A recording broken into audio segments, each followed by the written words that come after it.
햇살이 따스한 봄날입니다.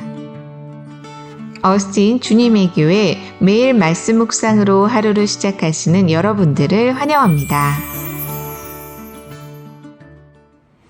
네, 매일 말씀 묵상 오늘 우리에게 주시는 하나님 말씀은 사무엘하 16장 1절부터 4절까지 말씀입니다. 사무엘하 16장 1절부터 4절까지 말씀입니다.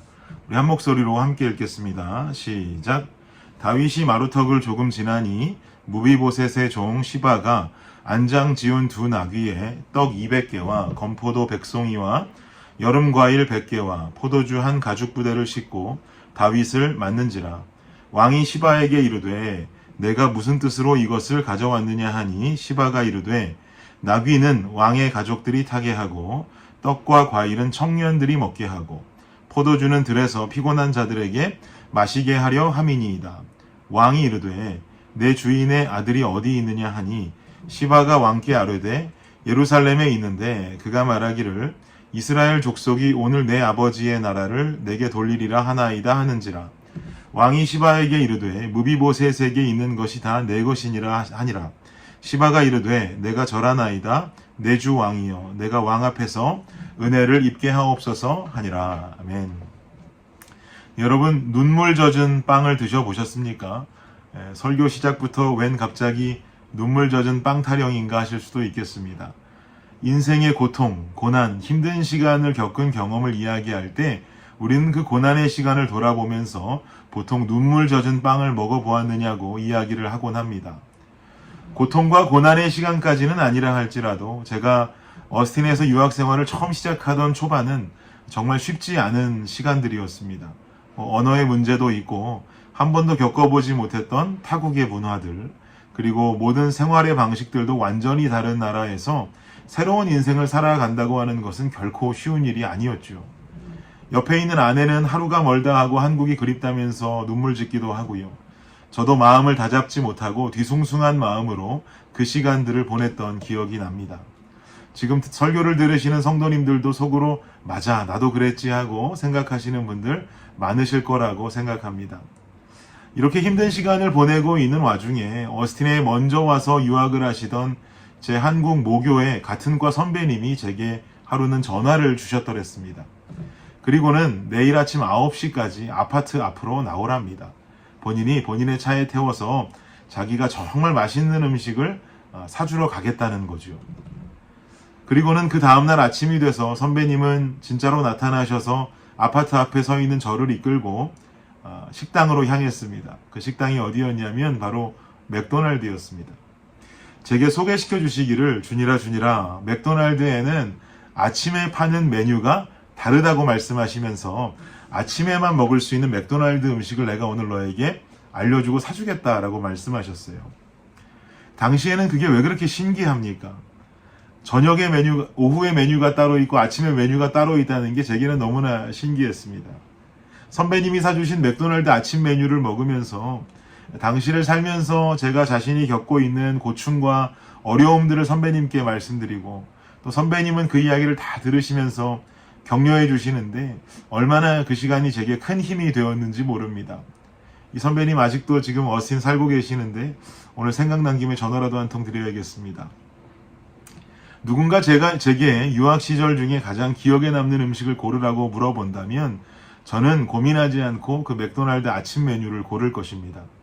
제 개인적으로는 그 아침에 먹었던 그 아침 메뉴가 유학 초기 눈물 젖은 빵처럼 제 기억 속에 깊게 남아있는 것이죠. 이처럼 어려운 시기 누군가 내게 다가온다면, 그리고 그 사람이 내게 호의를 베풀어 준다면 그 고마움은 평소보다 배가로 느껴지게 될 것입니다. 이러한 이유로 힘든 시기 누군가 베풀어준 호의는요, 아주 쉽게 받아들일 수가 있게 되죠. 그래서 힘든 시기 누군가가 다가와서 베풀어준 호의로 인해서 두 가지 결과가 나타나는 것 같습니다. 그 호의로 인해서 어려움에 일어나서 힘을 낼 수 있는 결과가 나타나기도 하고, 이게 첫 번째라고 한다면 두 번째는 그 호의 뒤에 숨겨진 악의로 인해서 안 그래도 힘들어 죽겠는데 때로는 사기를 당하고 더 큰 어려움에 빠지게 될 때도 있죠. 그 호의를 통해 일어나든지 그 호의를 통해 더 떨어지든지 할 때가 있단 말입니다. 그래서 생각해보면 어려운 시기를 지날 때에는 더 정신 바짝 차리고 더 지혜로운 삶을 살아야 된다라고 생각이 듭니다.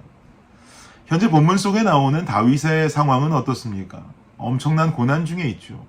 다윗이 다스리는 이스라엘에 반란이 일어났습니다. 그리고 굳건하게 보이던 그 다윗의 왕위를 빼앗으려고 합니다. 이러한 이유로 다윗은 현재 도망자 신세가 되었습니다. 여기까지만 들어도 다윗에게 있어서 아주 큰 고난의 시간이라고 생각할 수가 있겠는데요. 여기에 상상할 수 없는 사실이 한 가지 더 더해집니다. 다윗의 왕위를 노리고 있는 이스라엘의 반란을 일으킨 장본인이 누구입니까? 안타깝게도 다윗의 아들이죠. 이름은 뭔가요? 압살롬. 이름도 잘 지어야 됩니다. 압살롬. 반란이 일어난 것도 충격적인데 반란의 주동이 자신의 아들이라면 이건 소망이라고는 찾아볼 수 없는 완전한 절망의 상태인 것이죠. 이렇게 도망자 신세가 되어서 피난을 다니고 있는 다윗에게 오늘 본문을 보니까 나타나는 사람이 있습니다. 전반부에는 시바라고 하는 무비보셋의 시종이 등장하고 후반부에는 시므이라고 하는 사람이 등장하지요. 그 중에도 초반부에 등장하는 시바라고 하는 무비보셋의 시종이 하는 행동이 좀 특별합니다. 1절과 2절 다시 한번 좀 볼까요? 함께 읽겠습니다. 시작. 다윗이 마루턱을 조금 지나니 무비보셋의 시종 시바가 안장 지은 두 나귀에 떡 200개와 건포도 100송이와 여름과일 100개와 포도주 한 가죽 부대를 싣고 다윗을 맞는지라. 왕이 시바에게 이르되 내가 무슨 뜻으로 이것을 가져왔느냐 하니 시바가 이르되 나귀는 왕의 가족들이 타게 하고 떡과 과일은 청년들이 먹게 하고 포도주는 들에서 피곤한 자들에게 마시게 하려 함이니이다. 아멘. 무비보셋의 종인 시바라고 하는 사람이 두 나귀에 떡 200개와 건포도 100송이 그리고 여름과일 100개와 포도주 한 가죽 부대를 들고 나타납니다. 피난 중에 있는 다윗은 그야말로 고난과 고통의 시간, 즉 광야를 지나고 있는 어려움의 상태지요. 이때 다가온 시바의 호의가 당연히 특별하게 느껴질 것입니다. 그래서 다윗이 묻습니다. 네가 어떤 뜻으로 이렇게 많은 음식을 내게 가지고 왔느냐라고 묻자 대답하기를 나귀는 왕의 가족들이 타시면 되고 떡과 과일은 청년들이 먹고 포도주는 들에서 피곤한 자들이 마시게 하기 위해서 내가 가져온 것입니다. 라고 말하죠. 자신의 선한 호의를 말하고 있는 것입니다. 그러자 다윗이 또 묻습니다. 3절로 묻기를 왕이 이르되 내 주인의 아들이 어디 있느냐 하니 시바가 왕께 아뢰되 예루살렘에 있는데 그가 말하기를 이스라엘 족속이 오늘 내 아버지의 나라를 내게 돌리리라 하나이다 하는지라. 내 주인의 아들이 어디 있느냐? 내 주인의 아들 누굽니까? 무비보셋을 말하는 거죠. 무비보셋은 여러분 잘 아시는 것처럼 사울에겐 손자이고 요나단에게는 아들이었습니다. 그러자 종이 대답하기를 예루살렘에 무비보셋이 있고 그는 이스라엘 족속이 원래 사울의 나라였던 이 이스라엘을 자신에게 되돌려줄 날을 기다리고 있다라고 말합니다. 이 또한 다윗의 반대 세력이라고 말하고 있는 것이죠. 그런데 이것은 거짓입니다. 이미 다윗은 요나단과의 우정으로 인해서 무비보셋을 지극정성으로 살폈고요.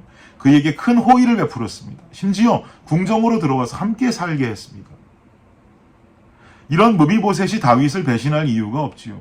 19장으로 넘어가 보면 이 사건의 진실이 밝혀집니다. 제가 19장 25절에서 27절을 한번 읽어드릴 테니까 들어보십시오. 예루살렘에서 와서 왕을 맞을 때에 왕이 그에게 물어 이르되 무비보셋이여 내가 어찌하여 나와 함께 가지 아니하였더냐 하니 대답하되 내 주 왕이여 왕의 종인 나는 다리를 절므로 내 나귀의 안장을 지워 그 위에 타고 왕과 함께 가려 하였더니 내 종이 나를 속이고 종인 나를 내 주 왕께 모함하였나이다. 내 주 왕께서는 하나님의 사자와 같으시니 왕의 처분대로 하옵소서. 이처럼 무비보셋의 종이 보고한 내용이 거짓인 줄도 모르고 다윗은 이 종에게 오늘 본문 4절로 이런 상급을 줍니다. 4절에 말씀하기를 왕이 시바에게 이르되 무비보셋에게 있는 것이 다 내 것이니라 하니라. 시바가 이르되 내가 절하나이다. 내 주 왕이여 내가 왕 앞에서 은혜를 입게 하옵소서 하니라. 무비보셋의 재산을 그 종에게 허락하여 주는 것이죠. 오늘 본문을 보시면서 여러분 어떤 마음이 드십니까? 우리도 고난의 시간, 광야의 시간을 걷게 될 때가 있습니다. 여러분 어려운 시기 속에 만나는 호의는 나를 어려움 속에서 구원해 줄 것처럼 느껴집니다.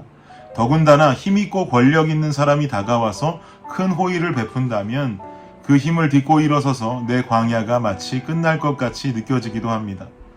그러나 어려움 속에서 우리를 구원하실 수 있는 분은 어떤 인간도 아닙니다. 우리 주 하나님 한 분이신 줄을 믿습니다. 누군가의 도움으로 일어날 수 있도록 하나님께서 그 사람을 도구로 사용하실 수는 있겠죠. 그러나 그 안에서 일하시는 분도, 이끌어 가시는 인도자도 모두 하나님이신 줄을 믿습니다. 그러니 우리는 광야를 걸을 때 허튼 힘을 의지하려 해서는 안 됩니다. 허튼 힘도 은혜의 힘으로 바꾸실 전능하신 하나님을 의지하십시오. 훗날 그 광야를 지나서 걸어온 내 지난 광야를 돌아보면 생각할 수 있는 눈물 젖은 빵은 맥도날드 아침 메뉴가 아니라 그때에도 나를 놓지 않으시고 끝내 일하시고 인도하신 하나님이 기억날 수 있는 우리의 신앙이 되기를 간절히 원합니다. 그러기 위해서는 오늘의 어려움 속에도 기도와 말씀을 놓지 않고 하나님 되심을 인정해 드려야 할 것입니다. 우리의 인생에 하나님이 하나님 되실 때 나는 진정한 내가 될 수 있습니다. 기도하시겠습니다. 하나님 감사합니다. 어려운 순간에도 이 모든 것을 해결하실 수 있는 분은 주님임을 신뢰하고 하나님 따라 살아가는 우리 삶이 되게 하여 주시옵소서. 허튼 인생의 힘을 붙잡지 않고 전능하신 하나님을 붙잡는 우리의 인생의 삶이 되게 하여 주옵소서. 예수님 이름으로 기도드립니다. 아멘. 네, 수요일의 기도 제목으로 기도하겠습니다. 첫 번째, 교육부 및 청년 사역을 위해서 기도해 주십시오. 영아, 유아, 초등, 중고등부 교회 학교를 통해 어릴 때부터 복음을 만날 수 있도록, 대학부 청년부 EM 사역을 통해서 영적 부흥이 일어나도록. 두 번째는요, 구역 예배 위해서 기도해 주십시오. 구역장들이 예배를 성령 충만함으로 인도하도록, 구역장들이 섬김을 통해 각 개인이 은혜와 복을 받도록 기도해 주시기 바랍니다. 마지막으로 선교사님들을 위해서 기도하실 때 네팔의 윤성철 선교사님, 터키의 하상욱 선교사님, 캄보디아의 빈태국 선교사님의 사역을 위해서 함께 기도해 주시기를 바랍니다. 기도합니다.